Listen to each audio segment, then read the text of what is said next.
A gente escolheu você por representar a camisa 10, por representar a honestidade, por representar o futebol articulador, mas ao mesmo tempo o futebol de gols, a batida perfeita, do pênalti, da falta, o passe perfeito. Você foi um jogador completo, que muitas vezes as pessoas não tinham entendimento, você marcava muito mais do que às vezes atacava, porque tinha que fazer essa função muitas vezes. Então, hoje, os 110 anos do Guarani, ele é representado por você, para todos os ídolos do Guarani. Muito obrigado de você nos atender aqui na Rádio Bandeirantes e nos Donos da Bola.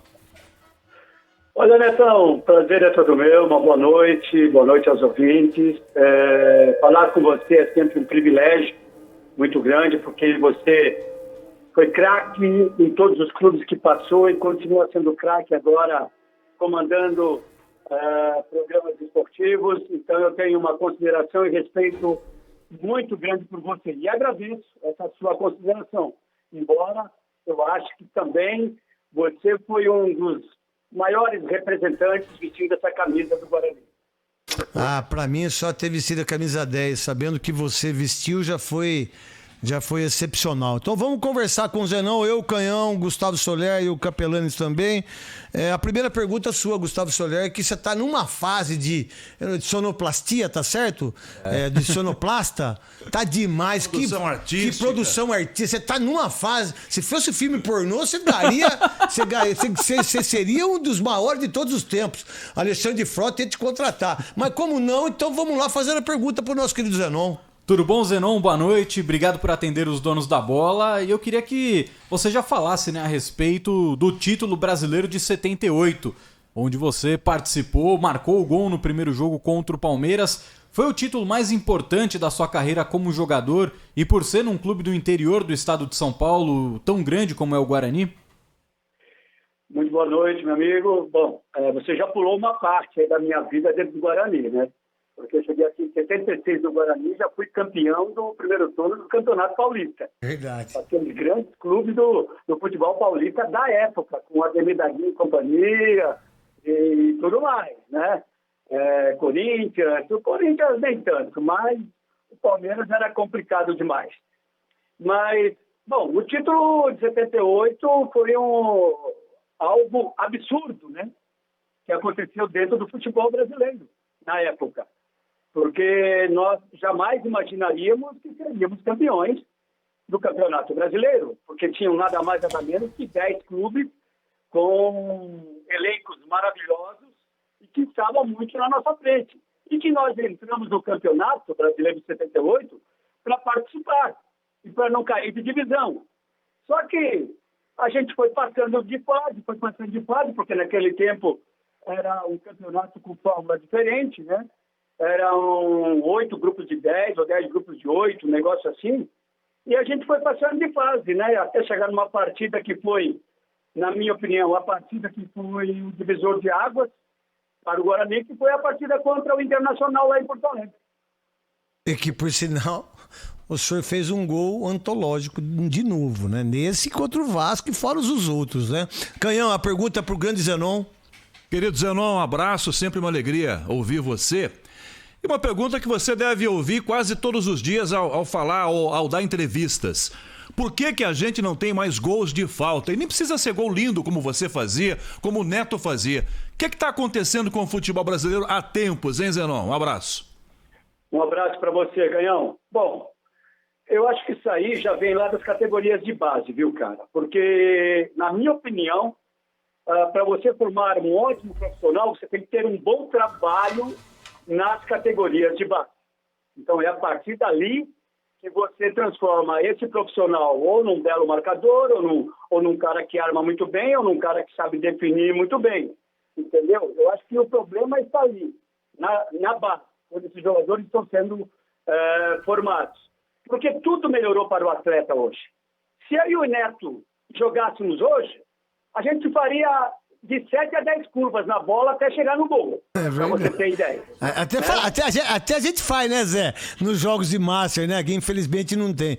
Mas as pessoas, quando a gente joga, os caras pegam o Zenon jogando. Porque o Zenon joga de lateral. E o Zenon batendo na bola é uma coisa impressionante. As pessoas não têm ideia da beleza, de como é bonito ver isso. E aí é uma coisa que é dom, mas é treinamento, né, Zé? Com certeza, Neto. Com certeza. Nós ficávamos quanto tempo treinando? Muito tempo. Pós-treino, hein? Que hoje os fisiólogos já não deixam mais treinar, né? Os caras acham que o cara pode ter um estiramento na coxa, pode aumentar o número de ácido lático no quadríceps femoral, porque é onde você bate na bola, né? Com a parte externa, com a parte do meio e lateral, né? Então, eles acham que você vai usar muito essa musculatura e que pode ser prejudicial no decorrer da sua rotina, né? Coisa que não existia no nosso tempo, que quando acabava o treino, nós ficava lá batendo 50 faltas, dava 50 chutes para o gol de fora da área. Então, por isso que no dia do jogo, se acontecesse uma falta ou uma oportunidade de você dar um chute de fora da área, olha, 90% era a possibilidade do gol acontecer, entendeu? Mas por quê? Porque nós treinávamos muito para chegar numa quase perfeição. Ô Zé, qual a importância do senhor Ricardo Schuff, do Carlos Alberto Silva, né? E desse grupo, que a gente conversou com o Careca um tempo atrás, ele falou que vocês tinham uma união assim incrível, né? Porque ninguém conhecia o seu Carlos Alberto Silva, que veio da Caldense, né? E aí a experiência sua, a experiência do Zé Carlos, né? A experiência de Neneca, desse time incrível, capitão que jogava pelo lado direito, Bozó do lado esquerdo, né? E aí vocês tinham jogava com um volante só que o Zé Carlos. Qual de tudo isso, ou se tudo isso foi fundamental, e aí também, até na sua resposta, a primeira, depois do Internacional, que vocês foram, de uma certa maneira, ridicularizados pela imprensa gaúcha, né? E aí depois vocês se transformaram. Em que sentido tudo isso fez vocês chegarem a disputar esse título? E também uma outra coisa, a dificuldade de bater o primeiro pênalti, né? No Palmeiras, sendo o Escurinho o goleiro e não o Leão, né? Porque a responsabilidade era sua de fazer o gol, né? Pois é, Neto. Eu preferia 1000 vezes que fosse o Leão embaixo do gol do que o Escurinho, né? Porque a gente cansou de ver dentro da história do futebol brasileiro jogadores de linha indo pro gol, como o falecido Gaúcho, que foi pro gol e acabou pegando 2 penalidades, né? E outros jogadores também que foram para baixo do gol e conseguiram pegar pênaltis também, né? E então a minha responsabilidade realmente aumentou naquele momento, mas como eu era o cobrador oficial do Guarani, né?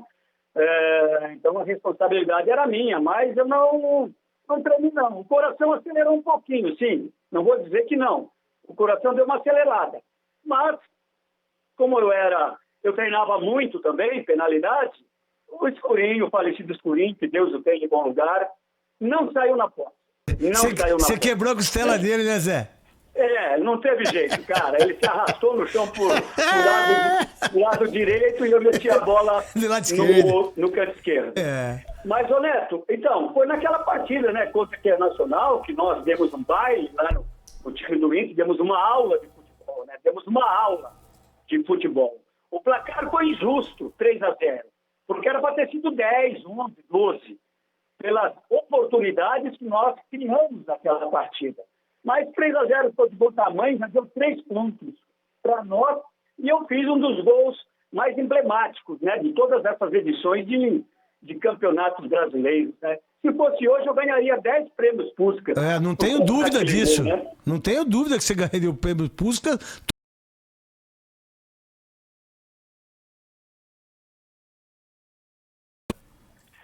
Ô Neto, olha, esse gol saiu de um momento de inspiração, eu te diria, né?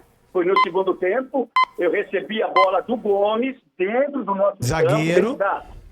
Oi. O zagueiro Gomes, bicampeão O brasileiro. zagueiro Gomes, eu recebi na nossa intermediária, olha bem, na nossa intermediária. E aí eu fui caminhando com a bola, fui caminhando até chegar no meio-campo e ameacei lançar o capitão, aí o Careca já voltou para sair do impedimento, eu peguei a bola, puxei para mim a bola e passei pelo meio conduzindo a bola. Eu não joguei a bola na frente. Você conduziu. Eu conduzi, passei pro Falcão, Caçapava, Batista, pelo Marinho Pérez e Desculpa, por todo mundo. hein? E deu tilt na cabeça dos caras, né? Deu tilt. Porque os caras, ninguém veio atrás de mim. Ninguém veio atrás de mim, pra você ter ideia. Aí quando eu cheguei lá na frente do goleiro Gasperini, eu poderia até ter driblado ele. Mas eu tive humildade para fazer o gol. Então eu só dei um tapinha do lado dele. É sensacional. A verdade, esse gol, eu vou tentar recuperar esse gol e vou mostrar na segunda-feira nos Donos da Bola. Esse foi um dos gols mais bonitos que você fez profissionalmente ou não, Zé? Foi, sem dúvida nenhuma, né? Um dos gols mais diferenciados, né? Eu te diria. Não foi o mais importante, mas foi um dos mais bonitos que eu fiz, né? Na minha carreira como atleta profissional. Importante foram os 2 gols contra o Vasco. Esses foram importantes, né? Porque nos colocou na final do Campeonato Brasileiro, né? Então eu acho que esses 2 gols contra o Vasco foram os mais importantes dentro da minha carreira como profissional. A gente mostrou nos Donos da Bola hoje o gol de falta. O Mazzaropi quase caiu, quase ele bateu a cabeça da trave, que foi um baita de um goleiro, que por sinal o Mazzaropi tá no Guinness Book, acho que é 1800 e poucos minutos, ninguém alcançou o Mazzaropi em termos de tempo de tomar gol, que é o Mazzaropi, que foi um goleiraço. Perguntas pro Zenon, Canhão e Gustavo Soler. Eu queria fazer mais uma para você, Zenon. Assim que você parou de jogar futebol, você pensou e foi técnico de futebol? Tentou ou nunca passou pela sua cabeça, Zenon, isso? Bom, eu gostaria. Eu sou formado, né, em Educação Física aqui pela PUC de Campinas. Eu comecei a estudar na faculdade lá em Santa Catarina, na UFSC. E de lá eu peguei transferência e acabei meu curso aqui em Campinas, na Universidade da PUC, né? Depois ainda consegui fazer uns 3 anos de administração de empresa. Só não me formei porque fui negociado com a Arábia Saudita. E nesse meio tempo, eu fiz o curso de técnico de futebol também, pela Federação Paulista de Futebol. Então eu estava com o pensamento, sim, de quando encerrasse a minha carreira como atleta profissional, de seguir dentro do mundo da bola como técnico de futebol, ou como preparador físico, ou como um gestor, né? Só que essa cultura do futebol brasileiro era muito cruel com esses profissionais, cara. São pessoas que dependem de resultados, são reféns de resultados para permanecer nos cargos. Então isso não faz minha cabeça. De eu ser só cobrado no dia do jogo. Entendeu? E ninguém vê o meu trabalho durante a semana. Então, não faz minha cabeça trabalhar dentro do futebol, porque os caras não têm, né, um respeito por você profissional. E Zenon, até em cima desse ponto, né, essa falta de respeito que muitas vezes acontece, principalmente pelos diretores, né? Recentemente o Abel Ferreira, ele deu uma entrevista falando que os técnicos no Brasil sempre são demitidos dos seus cargos, mas os diretores que os contratam ficam lá até o final de uma gestão e não são cobrados como os treinadores são cobrados. Você acredita que com essa nova mudança da regra da CBF, que determina que os clubes da Série A do Campeonato Brasileiro só poderão ter 2 técnicos, né? Só poderão demitir um treinador e contratar outro para o lugar, isso pode mudar essa cultura de demissões de treinadores? Olha, foi muito bom que isso acontecesse, né? Tanto para os treinadores como para os clubes, né? Agora dizem que já arrumaram um jeitinho aí, cara, de os 2 conversarem mutualmente, eles chegarem num acordo, e aí ninguém fica com prejuízo, nem o clube, nem o técnico. Pelo menos foi o que eu soube, que arrumaram aí um jeitinho para o técnico não ser demitido e nem para o técnico pedir para ir embora. Entendeu? A verdade já estava na cara que isso ia O acontecer, jeitinho né, Zé? brasileiro. Isso. Então arrumaram um jeitinho de ninguém sair prejudicado, né? É o jeitinho brasileiro. Ô Zé, quando você... E aí, vindo pra cá, né, pra esse futebol medíocre de hoje, o que o Carlos Alberto Silva fez com o Bozó, com o capitão, e tendo um centroavante magnífico como o Careca, e tendo 2 meias, Renato, de arrancadas em diagonais, e você como um grande articulador e ter um volante só, o futebol de hoje talvez tenha que relembrar ou assistir vocês jogando futebol ou não. Com certeza, Neto. Com certeza. E outra coisa, o Zé Carlos não era volante. O Zé Carlos era um meia que veio do Cruzeiro e aí ocupou a camisa número 5. Porque era um jogador também que se projetava muito para frente, fazia gols e tudo mais. Então, na realidade, o nosso sistema defensivo, ele era protegido por 2 caras altamente qualificados tecnicamente, que era eu e Zé Carlos, né? Que não colocávamos a bunda no chão, apenas ocupávamos espaço, desarmávamos e saíamos para o jogo. Então, na realidade, o Guarani, ele jogava com 8 atacantes, porque tinha o Mauro e Miranda pelas laterais, eu e Zé Carlos, e mais os 4 da frente, capitão Renato, Careca e Bozó. Era um time bem ofensivo com o Carlos Alberto Silva, né? E vocês tinham esse entendimento, a importância sua e do Zé Carlos em relação a fazer a cobertura dos dois, porque eu assisti muitos jogos, tanto Miranda como Mauro, que está no céu, Mauro, meu grande amigo Mauro, né? Que eram laterais, mas só que eles marcavam pra caramba também, né, Zé? Nesse sentido de lateral mesmo, né? Sim, porque na época existiam pontas, né, Neto? Isso. Tinha ponta direita e ponta esquerda. Então, os caras só apoiavam quando realmente a gente estava com posse de bola e aí eles davam a opção, principalmente para mim, né? Que era a minha fuga, né? Eram os laterais. Que eu via, olhava para um lado, olhava para o outro e via qual estava em melhor condição para fazer o lançamento para eles, né? E aí o outro ficava, entendeu? Se eu lançasse para o Mauro, o Miranda já voltava. Se eu lançasse para o Miranda, o Mauro já voltava. Então era uma sintonia. Era um grupo que praticamente jogava só no olhar. Só no olhar você já sabia onde o seu companheiro estava posicionado. Ô Zé, para encerrar a entrevista, obrigado de você poder participar com a gente. Hoje a gente é um dia muito especial para todos nós que precisamos dessa vacina o mais rápido possível. Você já tomou, Zé? Não, eu sou o próximo da fila, porque agora está no 68, né? Você tem 67? 67, agora 31 de março. Pô, e quando que você vai tomar agora? Você tem ideia? Esse mês agora Eu acho que é semana que vem. Pô, semana que vem já deve cair no 67, viu, Neto? Que bom que você tome a vacina. Você é um dos grandes ídolos do Atlético Mineiro, do Corinthians e principalmente, no meu entendimento, o maior camisa 10 do Guarani. E eu fico honrado, orgulhoso de você também ser tão generoso com esse pessoal, os ex-jogadores, com a sua seleção. Eu espero que o mais rápido possível a gente possa fazer os nossos eventos, que a gente possa nos encontrarmos, como faz falta esses eventos para que a gente possa nos confraternizarmos, né, Zé? Com certeza, Neto. É uma falta muito grande, cara. E uma alegria, né, quando a gente encontra os ex-companheiros, né? O coração acelera, isso prova a verdadeira amizade, né? Quando o coração acelera é quando você vê o companheiro chegando, né?